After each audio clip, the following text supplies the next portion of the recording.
দে দে ভাই দেখি এক্সপোর্ট মারিনি তার মধ্যে খাইছি এনে রস চুরি করে খাওয়াচ্ছে এই আমার জন্য তুই ভাই আর কি না আমি কিন্তু কই দেবো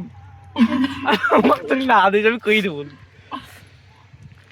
হ্যালো গাইস আমরা চুরি করতে চলে এসেছি আমাদের এই গার ফাটা গরমের ভিতরে রাখি থুকুবাসটা গার ফাটা স্মৃতির ভিতরে এই আরে মোট কেসে দিয়ে দিল শালা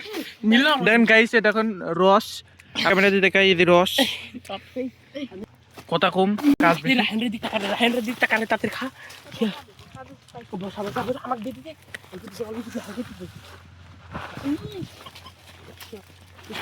মেনি পাতি দে দে দে তাহলে একটু দে এ কে নাই ও কোন যাচ্ছে কে দেখ ভাই দিদি শাওন এই মিলা আর বসে কোন খা ওরে এখানে আসতে পারবে না শালা কোন কাদা পরে পড়ুক আমাকে একটু দি আরেক ঢোক দিস এতে মোট কেমন চুদি দিল আমার সব রস বস্তু চুদি দিল সব গাইস বাই বাই